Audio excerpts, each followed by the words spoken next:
أشهد أن لا إله إلا الله وحده لا شريك له وأشهد أن محمدًا عبده ورسوله أما بعد فأعوذ بالله من الشيطان الرجيم بسم الله الرحمن الرحيم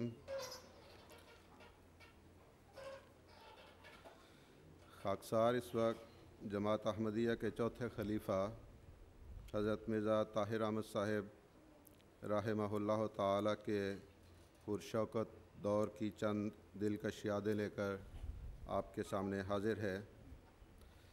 اس سے قبل بارہا مجھے حضرت خلیفۃ المسیح رابع کی دل نواز اور دلربا شخصیت کے بارے میں کچھ لکھنے کے لیے کہا گیا، مگر باوجود شدید خواہش کے جب بھی ان حسین یادوں کو یکجا کرنے کی کوشش کی تو ہمیشہ اپنی کم مائگی اور بے بسی کا احساس ہوا کہ کیا کہوں، کیسے کہوں، کہاں سے شروع کروں اور کہاں ختم کروں، آپ کی کس صفت اور آپ کے کس اسوہ کو چھوڑوں اور کس چیز کو پیش کروں۔ دراصل آپ کی پاک اور مطہر شخصیت پر روشنی ڈالنا میرے بس میں نہیں تھا۔ آپ کی محبتوں اور شفقتوں کی شدت کو بیان کرنا کچھ آسان بھی نہیں، لیکن اب حضرت امیر المومنین خلیفۃ المسیح الخامس ایدہ اللہ تعالیٰ بنصرہ العزیز کے ارشاد کی تعمیل میں اپنے پیارے محسن آقا کی یادوں کو سمیٹنے کی کوشش کر رہا ہوں، اور اب بھی میں نے جو مواد اپنی یادداشتوں سے اکٹھا کیا تھا اس کا صرف ایک معمولی سا حصہ ہی وقت کی مناسبت سے آپ کے سامنے بیان کر سکوں گا۔ خاکسار جب جامعہ احمدیہ کا طالب علم تھا تو مجھے اکثر سر درد کی شکایت رہتی تھی۔ ہمارے مشفق و مہربان پرنسپل محترم ملک سیف الرحمن صاحب مرحوم نے ایک دن مجھے حضرت صاحبزادہ مرزا طاہر احمد صاحب کے پاس ہومیوپیتھی دوائی لینے کے لیے وقفہ جدید میں ان کے دفتر بھیجا۔ میں نے آپ سے علاج کروایا تو اللہ کے فضل سے صحتیاب ہو گیا، اور پھر اس کے ساتھ ہی میرا آپ سے کبھی نہ ختم ہونے والا ایک ذاتی تعلق بھی قائم ہو گیا۔ چند سالوں کے بعد آپ خلیفۃ المسیح منتخب ہو گئے تو جماعت کی ترقی کے لیے آپ کے انقلابی پروگراموں کی وجہ سے پاکستان میں جماعت کی مخالفت بڑھنے لگی اور بالآخر آپ کو ہجرت کر کے لندن آنا پڑا۔ چند مہینوں کے بعد ہمیں بھی لندن آنے کی ہدایت ملی، لیکن جب ویزے کے انتظار میں کچھ زیادہ وقت لگنے لگا تو ایک دن حضرت خلیفۃ المسیح رابع رحمہ اللہ کے اس پرشفقت پیغام کا علم ہوا کہ جن نوجوانوں نے آنا تھا وہ ابھی تک پہنچے کیوں نہیں۔ آخر حضور کی توجہ اور دعاؤں کی برکت سے ہمیں ویزے مل گئے اور ہم آپ کے قدموں میں حاضر ہو گئے۔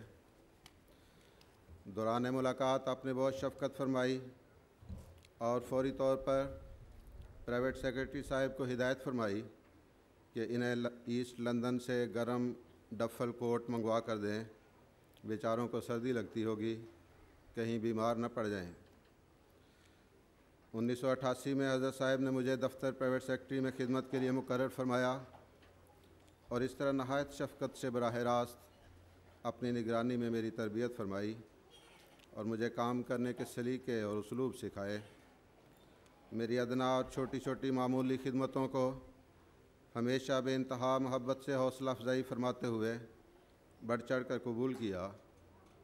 آپ اس طرح پسندیدگی کا اظہار فرماتے کہ بسا اوقات میں حیران ہو جاتا کہ میں نے تو کچھ کیا ہی نہیں اور حضور اتنی زیادہ شفقت فرما رہے ہیں۔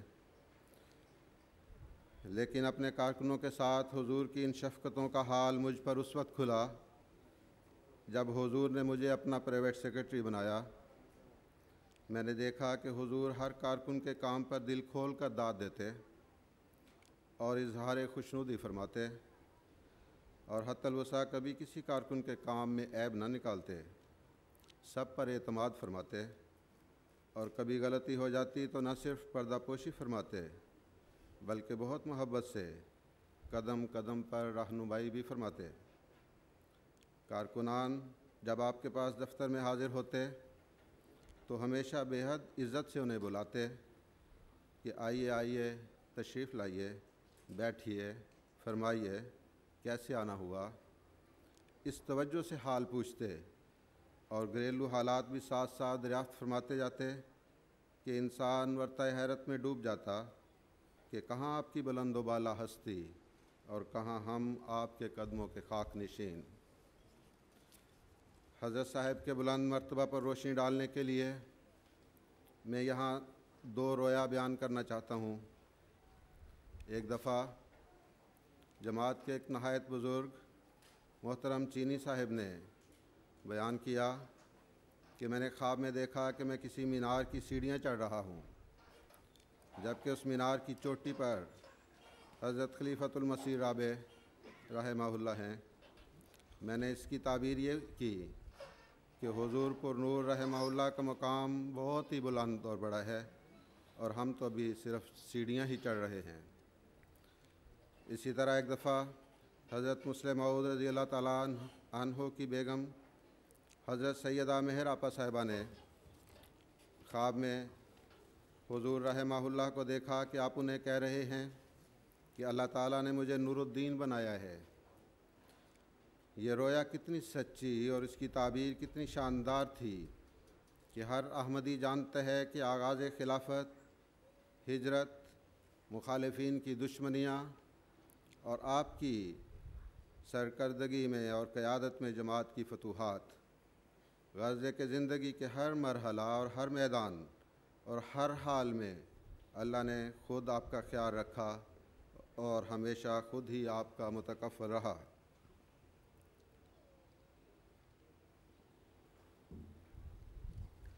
حضرت امیر المومنین خلیفۃ المسیح الخامس سیدہ اللہ کے نزدیک اس رویا کی تعبیر صرف یہی نہیں بلکہ دین کا نور آپ کے ذریعے دنیا کے کئی ممالک میں پھیلا اور پھر MTA نے اس پر مہر لگا دی۔ اللہ اور رسول کا پیغام اس کے ذریعے سے ہر دل میں نور یقین پیدا کر رہا ہے۔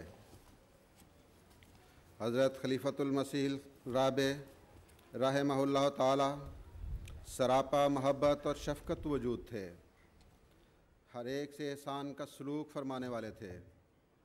آپ نے خلافت اور جماعت کے باہمی رشتے کو نہایت محبت، حکمت اور کوشش سے عالمی سطح پر نہ صرف مربوط فرمایا بلکہ یکجان بنا دیا۔ جہاں گئے محبتیں بکھیرتے چلے گئے، بے اختیار دل آپ کی طرف کھنچتے۔ آپ نے جماعت کے سب چھوٹوں بڑوں کو، خواہ وہ مرد ہوں یا خواتین، جوان ہوں یا بوڑھے، اپنی غیر معمولی محبت کی کشش سے خلافت کی لڑی میں اس طرح پرو دیا کہ سب آپ کی محبت سے مخمور، ہمیشہ آپ کی ہر آواز پر لبیک کہنے اور دیوانہ وار فدا ہونے کے لیے مستعد رہتے۔ آپ کے عہد مبارک میں جماعت کا صف ترقی کی شاہراہ پر اس طرح آگے بڑھنے لگا کہ سالوں کے فاصلے مہینوں، ہفتوں اور دنوں میں طے ہونے لگے۔ ہر میدان میں قربانیوں کے اعلیٰ معیار اور نمونے پیش کرنے کی کچھ ایسی عادت آپ نے احمدیوں کے دلوں میں ڈال دی کہ اگر کسی نئی تحریک کے آنے میں ذرا دیر ہوتی تو لوگ قربانیاں پیش کرنے کے لیے بے قرار ہو جاتے اور خط لکھ لکھ کر حضور رحمہ اللہ سے درخواستیں کرتے کہ کوئی نئی تحریک پیش کیجیے۔ آپ ایک ایسا مقدس اور مطہر وجود تھے کہ جن کی پاک اداؤں نے لاکھوں احمدیوں کے دلوں کو ہی نہیں بے شمار غیر احمدیوں کو بھی اپنا گرویدہ بنا لیا تھا۔ آپ نے اپنے عمل سے اور جہد مسلسل سے زندگی کے ہر پہلو میں ایک قابل تقلید نمونہ قائم فرمایا۔ خلافت سے قبل بھی آپ کی زندگی کا اکثر و بیشتر حصہ خدمت دین اور خدمت خلق کے لیے وقف رہتا، اور خلافت کی ذمہ داریاں سنبھالنے کے بعد تو ان کاموں میں ایسی تیزی آ گئی کہ جیسے ایک تیز رفتار آندھی چل رہی ہو۔ حضور رحمہ اللہ کی طبیعت خواہ کتنی ہی ناساز ہوتی مگر کبھی کسی پر اس کا اظہار نہ کرتے، بلکہ اس کے برعکس ہمیشہ دوسروں کے لیے فکر مند رہتے، کبھی ان کی عیادت کروا رہے ہوتے اور کبھی انہیں ہومیوپیتھی دوائیاں بھجوا رہے ہوتے اور پھر بار بار ان کا حال بھی پوچھواتے۔ حضرت صاحب خود تو ہم وقت کاموں میں مصروف رہتے، لیکن اللہ پر توکل کا یہ عالم تھا کہ اگر کبھی کوئی کارکن یا واقف زندگی آپ سے تھوڑی یا زیادہ چھٹی مانگتا تو آپ بڑی بے نیازی سے فوراً اسے رخصت عطا فرما دیتے اور کبھی انکار نہ فرماتے، بلکہ اس خوشی سے رخصت فرماتے کہ ہاں ہاں ضرور جائیں، شوق سے جائیں، خوشی سے جائیں۔ اسی طرح ساتھ کام کرنے والے کارکنوں میں سے اگر کوئی کارکن کبھی چھٹی پر ہوتا تو خواب کو اس کی کتنی ہی ضرورت ہوتی، کبھی اسے گھر سے بلانے کی تکلیف نہ دیتے۔ حضور اقدس رحمہ اللہ اپنے خادموں کے جذبات کا بھی بے حد خیال رکھتے۔ اگر کبھی کام کے دوران کسی کی غلطی پر اس سے خفگی کا اظہار فرماتے اور وہ اسی کیفیت میں اٹھ کر چلا جاتا تو آپ کی طبیعت پر گہرا اثر ہوتا اور فوراً اسے کوئی تحفہ یا کوئی اور چیز بھجواتے۔ اسی طرح جب کوئی چیز یا تحفہ تقسیم فرماتے تو ان لوگوں کو بھی ہمیشہ یاد رکھتے جو پس منظر میں بیٹھے خدمت کر رہے ہوتے تھے۔ جلسہ سالانہ UK پر جب تمام مرکزی انجمنوں اور ذیلی تنظیموں کے نمائندگان کو جلسے پہ بلاتے تو کارکنان کو بھی ان کی خدمتوں کے اعتراف کے طور پہ باری باری بلواتے اور پھر یہاں ان سے ملاقاتوں کے دوران ان کی طرح طرح سے دلداری فرماتے، ان کے ساتھ تصویریں کھنچواتے، انہیں تحائف عطا فرماتے اور بڑے پیار سے نوازتے۔ حضرت صاحب کارکنوں کے مشوروں کو قبول فرما کر نہ صرف ان کی حوصلہ افزائی فرماتے بلکہ اچھے مشورے پر خوب داد تحسین بھی دیتے کہ کیا عمدہ مشورہ دیا ہے، بہت خوب، ماشاء اللہ۔ کبھی بھی اپنے آپ کو افسر نہیں سمجھا بلکہ اپنے دفتر کے کارکنوں کے ساتھ مل کر ان کے کام میں ہاتھ بٹاتے۔ کبھی بچوں کی کلاس کے لیے آئس کریم بنا رہے ہوتے تو کبھی عیدوں وغیرہ کے مواقع پر تحفے پیک کر رہے ہوتے۔ آپ اپنے ساتھ کام کرنے والوں سے مشورے بھی لیتے۔ بارہا ایسا ہوا کہ عید وغیرہ پر جب تحائف تقسیم کرنے ہوتے تو ہم کارکنوں سے دریافت فرماتے کہ کس کو کیا بھجواؤں۔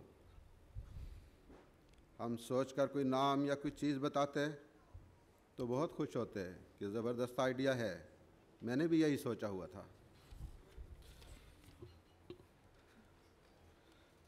حضرت صاحب جب بھی سفر پر تشریف لے جاتے تو اپنے کارکنوں کے لیے تحائف لاتے، کئیوں کے تو گھر بھجوا دیتے اور کئیوں کو اپنے پاس بلا کر خود تحفے دیتے، اور پھر آپ صرف کارکنان کا ہی نہیں بلکہ ان کے گھر والوں اور بیوی بچوں کا بھی بے حد خیال رکھتے۔ عید وغیرہ کے مواقع پر آپ اسلام آباد تشریف لاتے تو بعض اوقات وہاں سلسلے کے واقفین زندگی خدام کے گھروں میں بھی باری باری تشریف لے جاتے اور انہیں تحائف وغیرہ دینے کے علاوہ اپنے کیمرے سے خود ان کی تصویریں کھینچتے اور ان سے اپنی بے پایہ محبت اور شفقت کا اظہار فرماتے، اور اس طرح ان کی خوشی کے احساس سے خود بھی بے حد خوش ہوتے۔ عیدین کے مواقع پر اکثر کارکنان کو اور ان تمام لوگوں کو جو اپنے وطن اور گھر والوں سے دوری کے باعث یا کسی بھی اور وجہ سے آپ کی توجہ کے مستحق ہوتے، کھانے کی دعوت میں اپنے ساتھ شامل فرمایا کرتے۔ اگرچہ حضور رحمہ اللہ تعالیٰ کی نوازشات کا دائرہ بہت وسیع تھا، مگر آپ سے پیار اور محبت کرنے والے بھی جب تحفہ جات پیش کرتے تو دینے والے کی دلداری اس رنگ میں فرماتے کہ دینے والا پھولے نہ سماتا۔ ایک دوست نے تحفہ پیش کرتے ہوئے لکھا کہ ایک سادہ سے تحفے کی قبولیت سے غریب کا دل رکھ لیں، جس پر آپ نے اس کی ایسے رنگ میں دلداری کی کہ اس کے پاؤں زمین پہ نہ ٹکتے تھے۔ آپ نے اسے جواباً فرمایا، یہ تو بہت پیارا تحفہ ہے، ظاہری رنگ و روپ کے علاوہ اخلاص کی رنگ و بو سے پربہار ہے، جزاکم اللہ احسن الجزا۔ عید کے موقع پر حضور رحمہ اللہ تعالی خدمت کرنے والے احباب کو عید کے تحفے دیتے تو احسان مندی کے طور پر احباب حضور کا شکریہ بھی ادا کرتے۔ ایک بار کسی نے حضور کو اسی طرح شکریہ کا خط لکھا کہ آپ نے مجھ جیسے انسان کو بھی یاد رکھا، جس پر حضور رحمہ اللہ نے اسے تحریر فرمایا کہ تحفہ تو معمولی تھا، آپ کی قدردانی قیمتی ہے۔ احباب جماعت کو حضرت صاحب سے جو بے پناہ محبت اور عقیدت تھی، اس کی وجہ سے وہ اکثر آپ کی خدمت میں تحائف بھی پیش کیا کرتے، لیکن اگر ان میں سے کوئی چندوں میں سست ہوتا یا شرع کے مطابق چندے ادا نہ کرتا تو آپ فرماتے کہ اس کا تحفہ شکریہ کے ساتھ اسے واپس کر دیا جائے۔ آپ کا یہ اظہار ان کی تربیت کے لیے ایسا کارگر ثابت ہوتا کہ اکثر ان کی کایا پلٹ جاتی اور وہ اپنی آمد کے مطابق باشرع چندے ادا کرنے لگ جاتے۔ آپ اپنے ساتھ کام کرنے والوں اور ملنے والوں کو سرپرائز دے کر بھی بہت خوش ہوتے تھے، اور اس پر ان کی بوکھلاہٹ اور بے ساختہ خوشی سے بھی خوب لطف اندوز ہوتے تھے۔ اکثر صبح آپ کا یہ معمول ہوتا کہ سیر کے بعد اچانک کسی کے دروازے پر جا کر دستک دے دیتے۔ گھر والے آپ کو باہر کھڑا دیکھ کر حیران پریشان ہو جاتے۔ آپ کچھ دیر ان میں بیٹھتے اور خوشیاں بکھیرتے ہوئے واپس تشریف لے آتے۔ حضور رحمہ اللہ تعالی جب 1993 میں یہاں ماریشس تشریف لائے تو ایک دن سب اہل قافلہ کے ساتھ سمندر کی سیر کے لیے بھی تشریف لے گئے۔ آپ نے وہاں اپنے غلاموں کو باری باری پیرا سیلنگ کروائی۔ مجھے بھی حکم ہوا تو میں بھی اس پر بیٹھ کر فضا کی بلندیوں میں اڑنے لگا۔ واپسی پر آپ کے ارشاد پر میری والی سائیڈ کی رسی کو ذرا کھینچ کر پانی میں گرایا گیا۔ جب آپ کی توقع کے مطابق میں پانی میں گرا اور میرے سارے کپڑے بھیگ گئے تو حضور اس نظارے سے اتنے محظوظ ہوئے اور خوشی سے اتنا ہنسے کہ الفاظ میں اس کا بیان میرے لیے ممکن نہیں۔ حضور کو خوش دیکھ کر میں بھی اپنی خجالت کے باوجود دیر تک ہنستا اور خوش ہوتا رہا۔ حضور اقدس رحمہ اللہ سبھی کھیلوں میں دلچسپی رکھتے تھے، مگر کبڈی کے آپ بہت ہی شوقین تھے اور کسی زمانے میں کبڈی کے بہترین کھلاڑی بھی رہ چکے تھے۔ اجتماعات کے مواقع پر آپ کبڈی کے میچ کا اہتمام کرواتے اور بہت شوق اور دلچسپی سے انہیں دیکھتے اور ساتھ ساتھ تبصرے بھی فرماتے جاتے۔ ایک دفعہ خدام الحمدیہ جرمنی کے اجتماع کے موقع پر آپ نے اپنے قافلے میں شامل لوگوں کی ٹیم بنا کر جماعت جرمنی کی نیشنل عاملہ کے ساتھ ان کا نمائشی میچ کروا دیا۔ میچ سے پہلے آپ نے مسجد کے دروازے بند کروا کے سب قافلے والوں کو کبڈی کے داؤ پیچ سکھائے اور خوب اچھی طرح انہیں ٹریننگ دی۔ اسی دوران میری طرف دیکھتے ہوئے فرمایا کہ انہیں رہنے دیں، اگر کھیلتے ہوئے ان کی کوئی ہڈی پسلی ٹوٹ گئی تو میرا کام کون کرے گا؟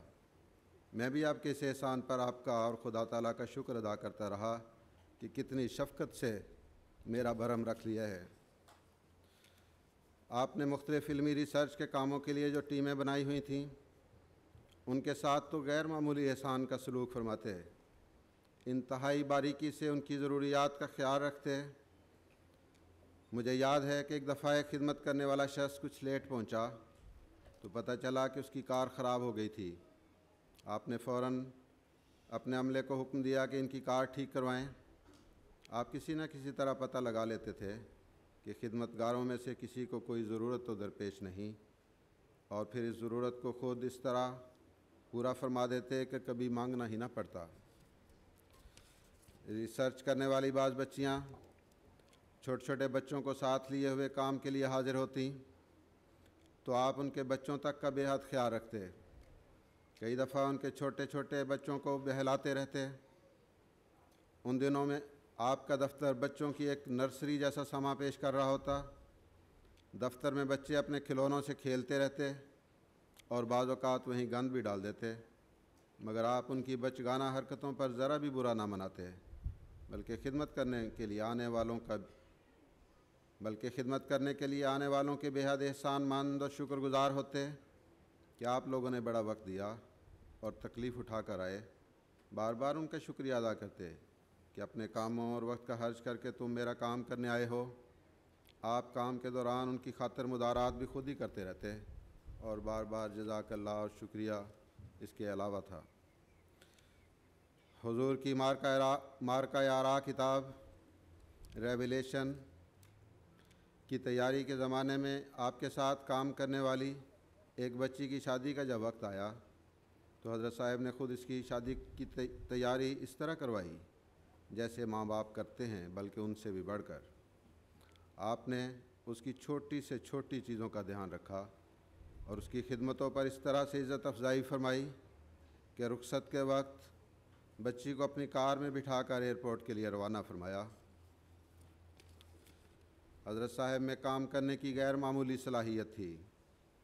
بسا اوقات فائلوں اور خطوط کا ڈھیر ہوتا، لیکن بہت تیزی سے سب کچھ چیک کر لیتے اور کبھی بھی کوئی ضروری امر آپ کی نظروں سے پوشیدہ نہ رہتا۔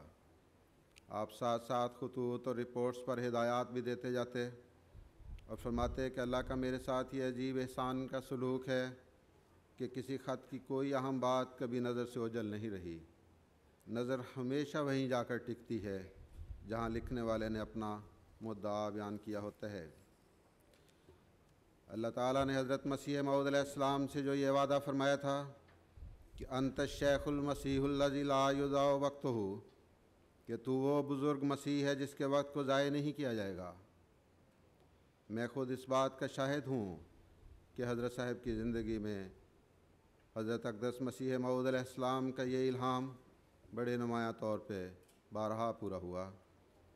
میں نے 20 دفعہ اپنی آنکھوں سے حضور رحمہ اللہ کے ساتھ اللہ تعالیٰ کا یہ بے پایاں سلوک دیکھا کہ حوالہ جات کی تلاش کے دوران جب بھی کسی حوالے کی ضرورت پڑی اور حضور انور نے خود کسی کتاب کو ملاحظہ فرمایا یا عاجز کو یا کسی اور دوست کو حوالہ تلاش کرنے کے لیے ارشاد فرمایا تو کتاب عین اسی جگہ اور صفحے سے کھلی جہاں مطلوبہ حوالہ درج ہوتا، اور اس طرح ہمیشہ اللہ نے آپ کے وقت کو ضائع ہونے سے بچایا۔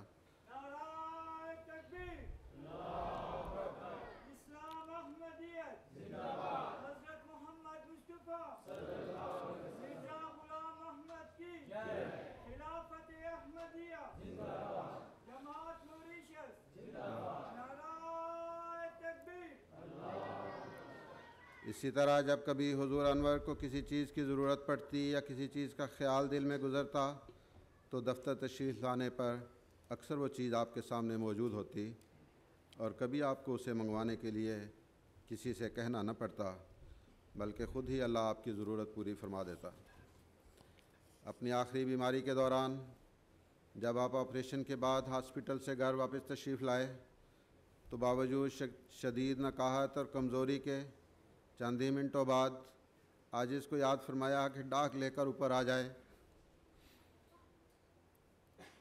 اس روز جب کہ آپ صوفے کے ساتھ ایک کرسی پہ رونق افروز تھے، مجھے آپ کے قدموں میں بیٹھ کر ڈاک پیش کرنے اور حضور سے اس پر ہدایات لینے کی سعادت نصیب ہوئی۔ اس کے بعد کئی دن تک یہ سلسلہ اوپر حضور کی رہائش گاہ میں اور پھر وفات تک نیچے دفتر میں جاری رہا۔ حضور رحمہ اللہ کی زندگی کے آخری سالوں میں آپ کے چہرے کا نور اتنا زیادہ دمک رہا ہوتا کہ کم از کم میرے لیے تو جی بھر کر آپ کو دیکھنا بڑا مشکل ہوتا تھا۔ ہاں، جب آپ ڈاک وغیرہ ملاحظہ فرما رہے ہوتے اور کسی خط کے پڑھنے میں پوری طرح منہمک ہوتے تو میں آپ کے چہرہ مبارک پر بھرپور نظریں ڈال کر اپنی آنکھوں کو ٹھنڈا کر لیا کرتا۔ حضور بہت عالی ظرف اور وسیع حوصلہ رکھتے تھے اور اپنے ساتھ کام کرنے والوں میں بھی یہی خوبی دیکھنا چاہتے تھے۔ اگر کبھی غلطیوں پر خفا ہوتے تو مقصد صرف یہ ہوتا کہ اصلاح ہو جائے۔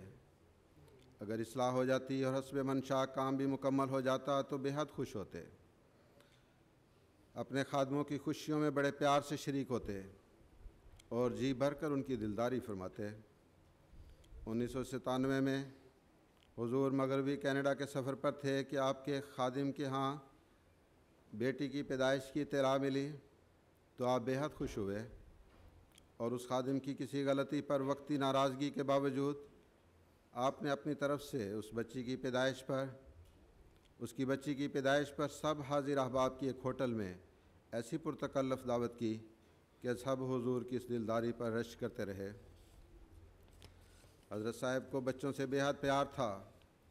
معصوم بھولے بالے بچوں کو دیکھ کر آپ بے اختیار انہیں اپنے پاس بلا کر پیار کرتے، ملاقات کے لیے آئے ہوئے بچوں سے باتیں کرتے، انہیں گود میں بٹھاتے، چاکلیٹ دیتے، ان کی معصوم حرکتوں کو انجوائے کرتے، نہ کبھی ڈانٹتے اور نہ ان کی شرارتوں سے کبھی ڈسٹرب ہوتے۔ ایک دن ایک بچہ ملاقاتوں کے دوران دفتر کا دروازہ کھلا پا کر چپکے سے اندر چلا گیا تو حضور رحمہ اللہ اسے دیکھ کر بہت حیران ہوئے مگر خوش بھی۔ آپ نے اسے پیار کیا اور چاکلیٹ دے کر واپس بھیجا۔ یا ہماری شش کے لوگ جانتے ہیں کہ جب حضور 1993 میں تشریف لائے تو یہاں کے 2 البینو بچوں کو جہاں دیکھتے تھے ان کے پاس کھڑے ہو جاتے تھے اور مائی فرینڈ کہہ کے انہیں مخاطب ہوتے اور بار بار ان سے پیار کر اظہار فرماتے تھے۔ بی بی طوبہ صلی اللہ محلہ کی رخصتی پر ایک چھوٹی معصوم بچی بے اختیار رونے لگی تو حضور نے اس سے رونے کی وجہ دریافت فرمائی۔ بچی نے توتلی زبان میں جواب دیا کہ ہم لو لہے تھے۔ حضور سے بعد میں جب بھی اس بچی نے ملاقات کی یا جب بھی کہیں حضور کو وہ بچی نظر آئی تو ہمیشہ حضور اسے پہچان لیتے اور بڑے پیار سے اسے رونے والی بچی کہہ کر پکارتے۔ بچوں کو اپنے ساتھ سیر پر لے جاتے تھے۔ اردو کلاس کے بچوں کو ناروے، ہالینڈ اور ہارٹلے پول وغیرہ کی سیریں کروائیں۔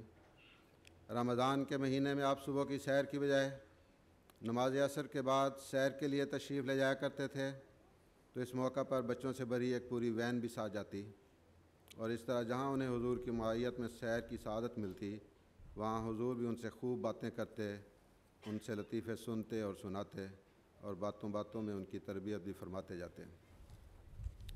بچوں سے آپ کے پیار کا ایک پورا باب ہے، اردو کلاس، چلڈرن کلاس اور بہت سارے دوسرے مواقع پر مشتمل واقعات پر، لیکن وقت کی کمی کی وجہ سے میں نے انہیں چھوڑ دیے ہے اور مضمون کو آگے بڑھاتے ہوئے آپ کا ناداروں اور غریبوں اور محتاجوں سے جو حسن سلوک ہوتا تھا اس کا ذکر کر رہا ہوں۔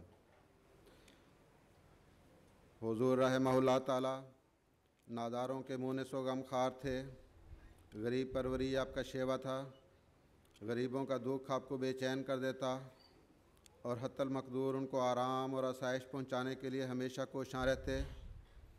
آپ کی آخری تحریک بھی غرباء کے حوالے سے ہی تھی اور سبھی جانتے ہیں کہ پہلی تحریک جو خلافت کا منصب سنبھالنے کے بعد آپ نے فرمائی اس کا تعلق بھی غرباء سے تھا، یعنی بیت الحمد اسکیم۔ تو آخری اسکیم کے حوالے سے یہ عرض کرنا چاہتا ہوں کہ مریم شادی فنڈ یہ اس لیے آپ نے قائم فرمائی کہ آپ چاہتے تھے کہ غریب بچیاں بھی عزت اور وقار کے ساتھ کچھ جہیز لے کر اپنے سسرال جائیں تا انہیں کسی قسم کی پریشانی کا سامنا نہ کرنا پڑے۔ آپ نے وفات سے چند ہفتے قبل مریم شادی فنڈ کا اعلان فرمایا تو روزانہ کی ڈاک میں جب کثرت سے رقوم اور زیورات آتے تو آپ بے حد خوش ہوتے اور بار بار فرماتے کہ اب کسی احمدی بچی کی شادی بغیر جہیز کے نہیں ہوگی،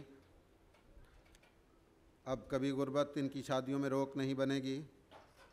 جماعت کی طرف سے فدائیت کے اس اظہار پر آپ کا دل جذبات تشکر سے بھر آتا اور آپ بے اختیار فرماتے کہ حضرت مسیح موعود علیہ السلام کی جماعت کتنی پیاری جماعت ہے، آپ نے کتنی عظیم الشان جماعت قائم فرمائی ہے جو ہر وقت اخلاص کا اظہار کرتے ہوئے قربانی کے لیے مستعد رہتی ہے۔ نہ جانے غیر احمدی بچیوں کا کیا حال ہوتا ہوگا، ان کا تو کوئی بھی پرسان حال نہیں، ان کے سر پر تو ایسا کوئی بھی سایہ نہیں۔ اسی ضمن میں یہ بھی بتاتا چلوں کہ مبلغین اور کارکنان کی بچیوں کی شادی اور ان کے لیے جہیز کی تیاری کی بھی آپ کو بہت فکر رہتی تھی۔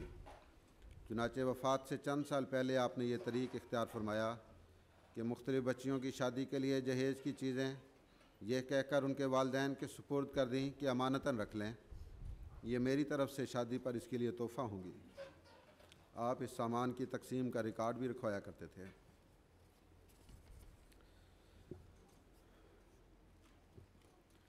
آپ نے سال ہا سال کی محنت شاقہ کے بعد قرآن کریم کا سلیس اردو میں جو باب محاورہ، لفظی اور تفسیری ترجمہ مرتب فرمایا وہ آپ کی زندگی کا ایک شاندار اور اور عظیم کارنامہ ہے۔ آغاز میں آپ نے صفدر عباسی صاحب کو ترجمہ لکھوانا شروع کیا۔ ابتدائی چند پاروں کے بعد وہ رخصت پر چلے گئے تو آپ نے یہ کام عبدالماجد طاہر صاحب کے سپرد فرمایا۔ روزانہ انہیں ترجمہ لکھواتے۔ جب سارے قرآن کا ترجمہ پہلی ابتدائی شکل میں ہو گیا تو آپ نے اس پر نظر ثانی کا کام شروع فرمایا۔ شروع میں تو آپ ماجد صاحب کے ساتھ ہی یہ کام کرتے رہے، لیکن پھر اس عاجز کے سپرد فرما دیا، اور آپ کے باقی سب کاموں کی طرح یہ کام بھی رات گئے تک حضور کے دفتر میں جاری رہنے کے علاوہ سفروں کے دوران کبھی کار میں تو کبھی فیری میں اور کبھی ہوائی سفر کے انتظار میں ایئرپورٹ پر بیٹھے ہوئے مسلسل جاری رہتا۔ حضور رحمہ اللہ جب اس طریق پر کئی بار نظر ثانی فرما چکے تو پھر آپ نے ایک کمیٹی لندن میں اور ایک کمیٹی مرکز سلسلہ روا میں قائم فرما دی۔ کمیٹیوں کے ممبران آپ کے ترجمہ پر غور و فکر کے بعد کہیں ضروری سمجھتے تو بصد ادب اپنا مشورہ پیش کرتے۔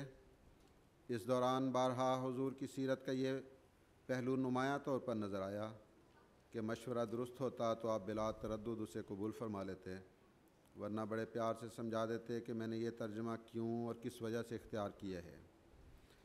اس دوران ترجمۃ القرآن کی کلاسیں بھی جاری رہیں، اور اس عاجز پر حضور کا یہ احسان بھی جاری رہا کہ نوٹس وغیرہ کی تیاری کے سلسلے میں معاونت کی سعادت عطا فرمانے کے ساتھ ساتھ بے انتہا شفقتوں سے بھی نوازتے رہے۔ کبھی آپ بچوں کے لیے تحائف عطا فرما دیتے کہ وہ تمہارے انتظار میں بیٹھے ہوں گے، یہ ان کے لیے لے جاؤ، اور کبھی چلتے چلتے مجھے کوئی چیز تھما دیتے کہ یہ تمہارے لیے ہے۔ یہی دستور اور آپ کا سلوک اس ناچیز ادنا غلام کے ساتھ اپنی کتاب ریویلیشن کی تیاری اور اسی طرح ہومیوپیتھی کتاب کی تیاری، نیز درس القرآن اور خطبات جمعہ کے نوٹس وغیرہ کی تیاری کے مختلف مراحل میں بھی ہمیشہ جاری رہا۔ آپ کو اس قدر نماز سے عشق تھا کہ ایک عام آدمی اس کا تصور بھی نہیں کر سکتا۔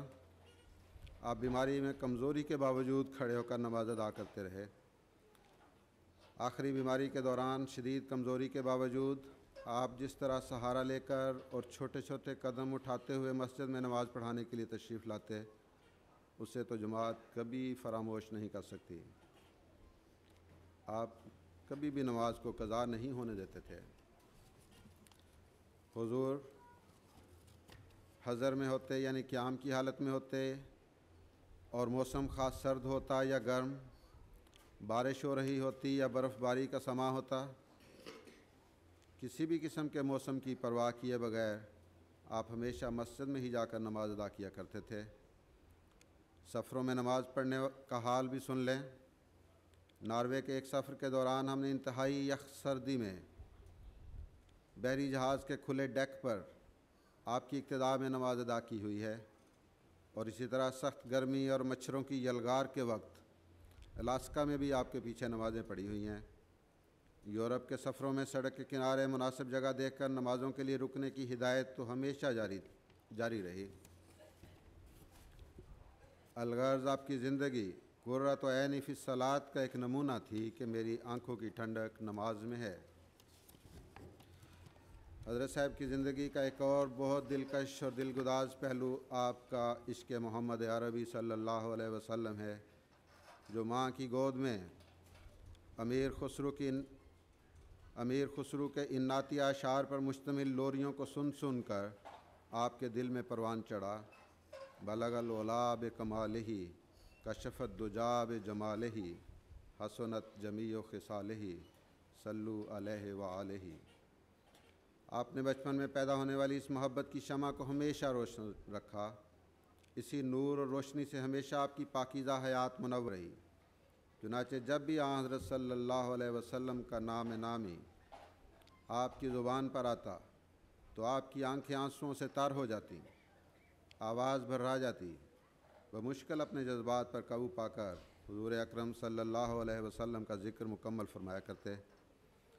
آپ نے بارہا خطبات کے ذریعے جماعت کو حضور اکرم صلی اللہ علیہ وسلم پر درود بھیجنے کی نصیحت فرما کر ان کے دلوں میں بھی یہ لو لگا دی تھی کہ ہر کوئی صبح و شام حضور اکرم صلی اللہ علیہ وسلم کا نام جپنے میں مشغول رہے۔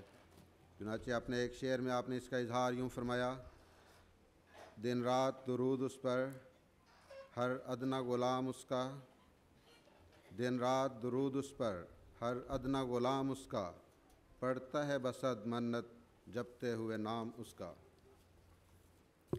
نعرہ تکبیر، اسلام احمدیت، حضرت محمد مصطفیٰ، حضرت محمد مصطفیٰ، آپ نے اپنی زندگی میں غلام احمد کی خلافت احمدیہ، حضرت خلیفۃ المسیح رابع، حضرت خلیفۃ المسیح الخامس، زندہ باد، نعرہ تکبیر، آپ نے اپنی زندگی میں میرے جیسے ہزاروں لاکھوں لوگوں کو زندگی کے کرینے سکھانے میں صرف کی۔ آپ نے اپنی زندگی میرے جیسے ہزاروں لاکھوں لوگوں کو زندگی کے کرینے سکھانے میں صرف کی۔ بے حقیقت لوگوں کو زندہ رہنے کے اسلوب بتاتے رہے، اپنی روزمرہ کی زندگی کو تلخیوں اور سختیوں میں ڈھال کر ہمیشہ دکھی انسانیت کے دکھ بانٹنے میں لگے رہے، بیواؤں، یتیموں، مجبوروں اور بے کسوں کا سہارا بنے رہے۔ آپ نے ہر گھر کے ہر دل میں اللہ کی محبت کے جھنڈے گاڑے۔ آپ کو صدیوں کا کام سالوں میں کرنے کی توفیق ملی۔ چنانچہ ایک 10 سالہ بچے نے آپ کی وفات پر دفتر میں آ کر اس طرح ہم سے اظہار تعزیت کیا کہ حضور تو چند سالوں میں پوری صدی جتنے کام کر گئے ہیں۔ اس چھوٹے ننھے بچے کی اس بات پر مجھے حضور رحمہ اللہ کا اپنی کتاب ریویلیشن کے بارے میں یہ تبصرہ بھی یاد آیا کہ یہ کتاب آئندہ 100 سال کی علمی ضرورتیں پوری کرتی رہے گی، اور انشاءاللہ ہر قسم کے مسئلوں کا حل اسی سے لوگوں کو ملتا رہے گا۔ آپ کا سینہ ہمیشہ اللہ کی محبت سے سرشار رہتا۔ آپ نے زندگی بھر حضرت محمد مصطفیٰ صلی اللہ علیہ وسلم کے اطوار اپنائے رکھے، اور انہی کی طرح آپ بھی غریبوں اور مسکینوں کے جرمٹ میں گرے ہوئے نظر آیا کرتے۔ آپ نے حضرت محمد مصطفیٰ صلی اللہ علیہ وسلم اور حضرت مسیح موعود علیہ السلام پر حملوں کو بڑی جوانمردی سے اپنے سینے پہ لیا۔ ساری زندگی اسلام اور قرآن کے دفاع میں برسر پیکار رہے۔ اسلام کا یہ مجاہد اور محمد رسول اللہ صلی اللہ علیہ وسلم کی فوج کا یہ بہادر اور جریح سپہ سالار آج ہم میں نہیں۔ دل جس کو ڈھونڈتا ہے وہی درمیاں نہیں، وہ جانے جاں، وہ مہرباں، وہ میزباں نہیں۔ حضور کی جدائی اگرچہ دلوں پر بڑی شاک گزری اور ہر دل حزین اور ہر آنکھ اشکبار تھی، لیکن اللہ تعالیٰ نے حضرت مسیح موعود علیہ السلام کی پیاری جماعت سے وعدہ کر رکھا ہے کہ وہ خلافت احمدیہ کے ذریعہ قیامت تک مومنوں کے خوف کو امن سے بدلتا رہے گا اور دشمن کی جھوٹی خوشیوں کو پائمال کرتا رہے گا۔ اس نے آپ کی وفات پر بھی بڑی شان کے ساتھ اپنے اس وعدے کو نبھایا، اور جن برکتوں کو آپ نے زندگی بھر سمیٹا، اس کا ظہور قدرت خامسہ کی شکل میں ڈھل کر پہلی بار دنیا کے سامنے ظاہر ہوا۔ ایسا کیوں نہ ہوتا؟ آپ نے ہی تو اپنی خلافت کے آغاز میں جماعت کو ان الفاظ میں اس کی خوشخبری سنائی تھی کہ اب کوئی طاقت خلافت احمدیہ کا بال بھی بیکا نہیں کر سکتی۔ اب کوئی طاقت خلافت احمدیہ کا بال بھی بیکا نہیں کر سکتی۔ امت مسلمہ کو 15 صدیاں اس دور کے انتظار میں گزارنا پڑیں، تب جا کر خلافت خامسہ کا سورج طلوع ہوا۔ یہ صبح صادق اس وقت تک طلوع نہیں ہوئی جب تک کہ جماعت احمدیہ اپنی بلوغت کی عمر کو نہیں پہنچ گئی۔ چنانچہ الہی وعدوں کے مطابق جب قدرت ثانیہ کا 5واں ظہور ہوا تو اس نے مومنوں کے خوف غم کی حالت کو یکدم تسکین اور امن میں بدل دیا۔ اور ایسا کیوں نہ ہوتا؟ دل کو خوشیوں سے معمور کرنے والا مسرور انی ماں کا یا مسرور کا وعدہ لے کر بام پر جلوہ گر ہو چکا تھا، ایدہ اللہ تعالیٰ بنصرہ العزیز۔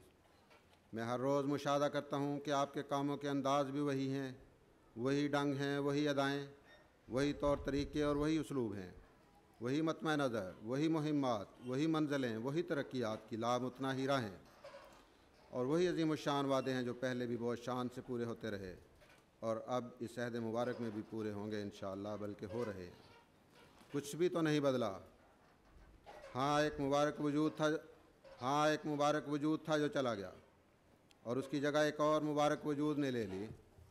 جماعت کو پاکیزگی اور تقویٰ کے مقامات محمود کی راہیں دکھانے والا طاہر و مطہر رخصت ہوئے، تو الہی انتخاب کے ذریعے زندگیوں کو سرور بخشنے والے مسرور نے ان کی جگہ لے لی۔ بس صرف وجود بدلا ہے، روح تو وہی ہے، پاک اور مطہر روح، اس میں ہرگز بھی کوئی مبالغہ نہیں۔ مجھے حضرت خلیفۃ المسیح رابع کی وفات کے بعد آپ کے قرب کی وجہ سے کچھ زیادہ ہی غم محسوس ہوتا تھا، تو ان ایام میں حضور کی ایک نظم کو پڑھنا یا سننا میرے لیے بہت شاق گزرتا، لیکن آج اس مضمون کو سمیٹتے ہوئے بے اختیار میری زبان پر خود بخود اس نظم کے چند اشعار جاری ہو گئے۔ کیا ہی سچ فرمایا تھا حضور رحمہ اللہ نے، نہ وہ تم بدلے نہ ہم، طور ہمارے ہیں وہی، نہ وہ تم بدلے نہ ہم، طور ہمارے ہیں وہی، فاصلے بڑھ گئے پر قرب تو سارے ہیں وہی، وہی جلسے وہی رونق وہی بزم آرائی، ایک تم ہی نہیں مہمان تو سارے ہیں وہی۔ بس مجھے اور آپ کو یہ دور مصطفی مبارک ہو۔ یہ دور پہلے ادوار خلافت کا ہی تسلسل ہے اور بلا شبہ خدا کی طرف سے ایک عظیم الشان انعام ہے۔ بس آئیں اور یہ عہد کریں کہ ہم میں سے ہر ایک آپ کا سلطان نصیر بن کر ہر وقت اپنی جان، مال، اپنا تن، من، دن سب کچھ خلافت کے قدموں میں نچھاور کرنے کے لیے ہر وقت مستعد رہے گا۔ خلافت کی بقا اور سربلندی کے لیے بڑی سے بڑی قربانی پیش کرنے کے لیے ہر وقت تیار رہے گا۔ آئیے ہم بھی اپنے بزرگوں کے نقش قدم پر چلتے ہوئے خلافت سے وفا کے عظیم الشان باب رقم کریں، آپ کی ہر آواز پر لبیک کہنے والے بن جائیں اور قدم قدم آپ کا ساتھ دیں تا آپ بھی ہم سے خوش ہوں اور ہمارا خدا بھی ہم سے راضی ہو جائے۔ خدا کرے کہ ہم خلافت کی برکتیں اپنی نسلوں میں جاری کرنے والے بنیں۔ آئیں ہم آج یہ عہد بھی کریں کہ ہمیں جو صدیوں کے انتظار کے بعد 5ویں خلافت کا چہرہ دیکھنا نصیب ہوا ہے، تو ہم اس کے شکرانے کے طور پر اپنے آقا کے تمام حکموں پر عمل کریں گے اور اپنے جسم کے ذرے ذرے کو اس کے قدموں میں بچھاتے چلے جائیں گے کہ اسی میں اسلام اور احمدیت کی فتح کا راز ہے۔ اپنے جسم کے ذرے ذرے کو اس کے قدموں میں بچھاتے چلے جائیں گے کہ اسی میں اسلام اور احمدیت کی بقا اور فتح کا راز ہے۔ وآخر دعوانا الحمد للہ رب العالمین۔